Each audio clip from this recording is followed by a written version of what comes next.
In this video, we will cover specifying load classifications and defining demand factors. In order for a component to be added to a circuit, the component must have an electrical connector. Electrical connectors have several parameters that must be defined in order for Revit to properly calculate loads.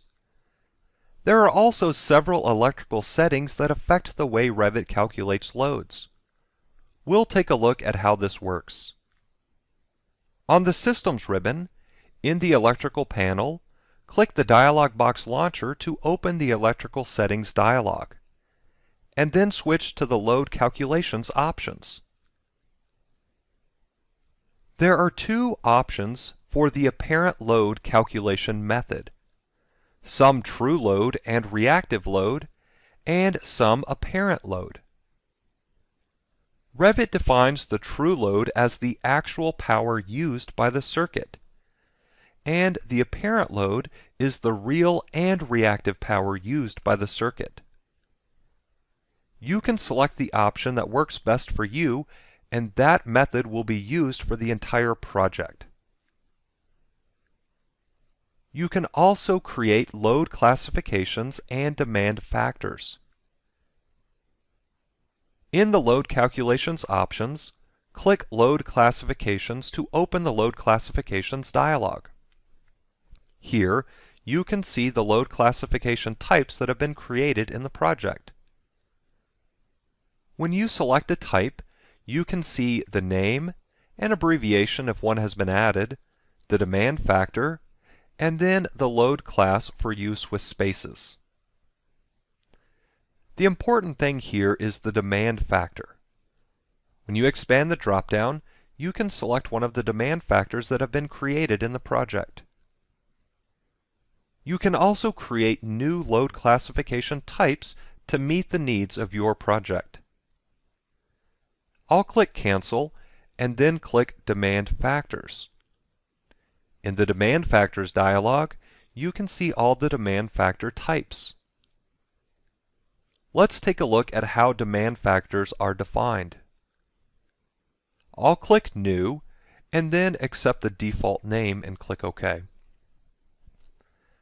When defining demand factors, there are three calculation methods that you can use: constant, by quantity, and by load. With constant selected, you can then specify the constant demand factor. You can also choose to add an additional load to the calculated result. When you select by quantity, there are then two calculation options: total at 1% and incrementally for each range. You can also see an example below that. And take note that the example does not correspond to what's been defined in the table. The table is what you use to define the demand factor. Let's take a look at how this works. With total at 1% selected, I'll click the plus button 2 times to add 2 rows to the table. You can then specify the values in the greater than column and the less than or equal to column. For example, I'll input 5 in the first row for less than or equal to, and then I'll enter 10 in the second row. And notice that the greater than column is updating as I'm updating the less than or equal to column. It's also important to note that there are two options here, so greater than and then less than or equal to. So it's important to keep that equal to in mind. For the first row, I'll enter 100% for the demand factor, and the second row I'll enter 65%, and then the third row I'll enter 50. And so what we've done here is actually set up a table that will work for the example that's noted here. And so if there are 2 items, then all the loads will be calculated at 100%. And so 2 items is less than 5, so our demand factor is 100%. And then if 10 items are used, so in this case our second row here is greater than 5 and then less than or equal to 10. And so if 10 items are used, then the demand factor will be 65%. So in other words, depending on the number of items, it'll fall into one of these rows, and then that demand factor will be used for all loads. So that's the important thing to note with total at 1%. When you select incrementally for each range, then it changes. And instead of a demand factor being used for all the loads, it will work incrementally.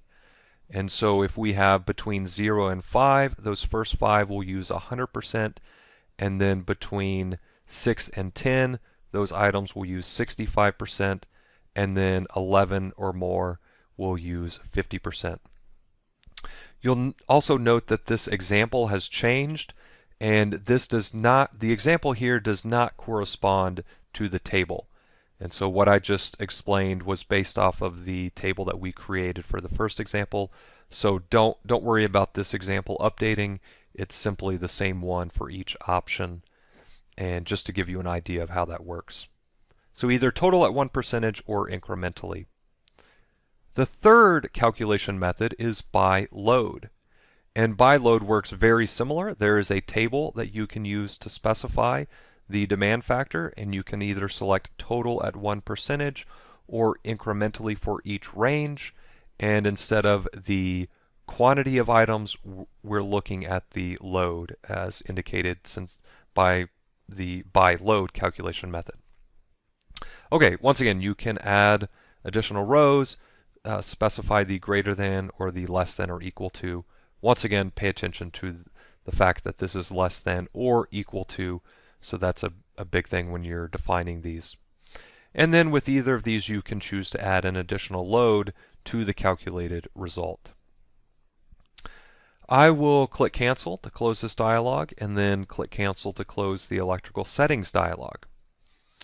Lastly, let's take a look at an electrical connector, and those are defined in the family. So I'll select a lighting fixture family and then click Edit Family to open the lighting fixture family in the family editor, and then select the electrical connector. In the Properties palette, you can see the system type, and as long as one of the power options are selected, then we have several other options.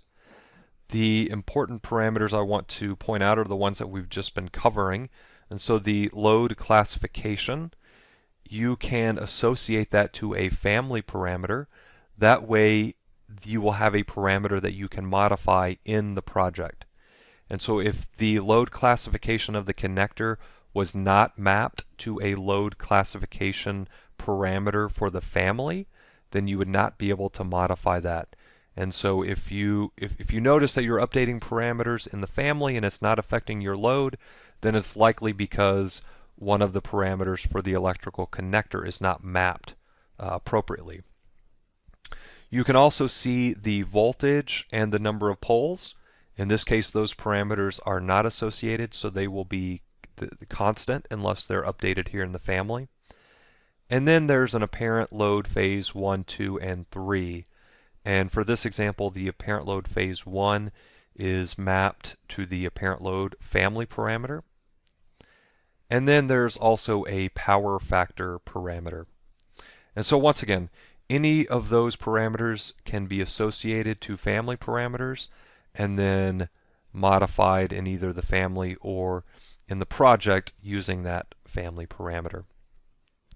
And so once again, depending on the electrical settings and your electrical connector parameters, that will determine how Revit calculates the loads in your project.